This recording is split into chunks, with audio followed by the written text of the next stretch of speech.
agora uma entrevista exclusiva com o juiz de Goiás que mandou anular um casamento gay. Uma assinatura histórica. Se dependesse deles, duraria para sempre. Foi aquele camuvuca no cartório, porque foi a primeira do Brasil. Mas durou pouco mais de um mês. A primeira união estável entre pessoas de mesmo sexo no Brasil foi anulada por um juiz de Goiânia. Ele comparou o nosso ato de para o cartório como um ato criminoso de um roqueiro que tira a roupa durante um show no palco. Odílio e Léo foram ao Rio de Janeiro fazer outra escritura de união estável. Sim, e não há juiz nesse país que vá nos separar. Sim. Sim. Sim. A cerimônia se transformou num protesto coletivo. 43 casais homossexuais firmaram compromisso em cartório, inclusive Odílio e Léo. Mas eles nem precisavam ter viajado. A Corregedora de Justiça de Goiás anulou a sentença do juiz e deu validade ao primeiro documento assinado pelo casal. Eu achei por bem tornar sem efeito a decisão, dado o alcance administrativo que ela significava. O Fantástico foi a Goiás encontrar o juiz que contrariou a decisão do Supremo Tribunal Federal de aceitar a união estável de pessoas de mesmo sexo. Chegamos no momento em que ele recebia a notificação da Corregedoria revendo a sentença. Pergunto se não tem medo de uma punição. Medo não faz parte do meu vocabulário. Quem é o juiz que discordou do Supremo Tribunal Federal? O senhor é homofóbico? De modo algum. Mineiro de Uberaba, 45 anos, casado, pai de 2 filhos e vice-presidente da Associação dos Magistrados Brasileiros.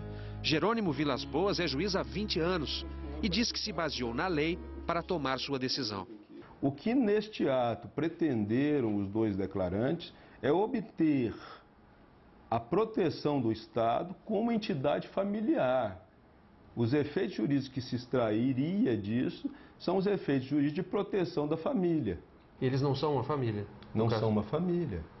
Ele argumenta que se ateve ao conceito de família definido pela Constituição brasileira. Declara no artigo 16 que constitui família o núcleo formado entre homem e mulher. E dá a esse núcleo uma proteção especial como célula básica da sociedade. Família é aquele núcleo capaz de gerar prole.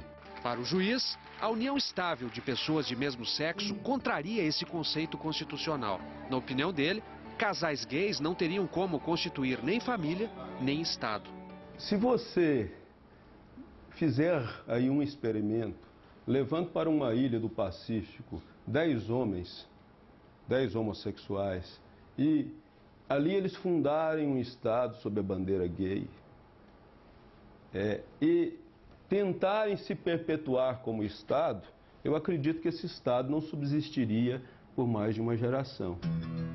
A posição do juiz vai contra a interpretação do Supremo Tribunal Federal sobre o que é uma família. O ministro relator, Aires Brito, disse que a Constituição apenas silencia e, portanto, não proíbe a união homoafetiva.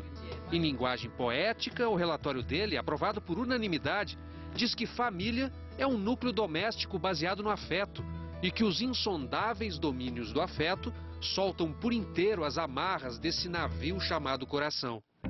Desde o ano passado, o juiz Jerônimo Vilas Boas é também pastor da Igreja Assembleia de Deus, que frequenta toda semana.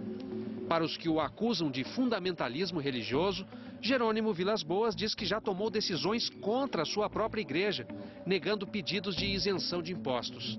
E afirma ter outras inspirações. As pessoas talvez possam querer me criticar porque eu tenho uma forte influência marxista. De Marx, o fundador do comunismo, a Martin Luther King, de quem tem um imenso painel. Martin Luther King foi um defensor da igualdade racial, mas também foi um defensor da família.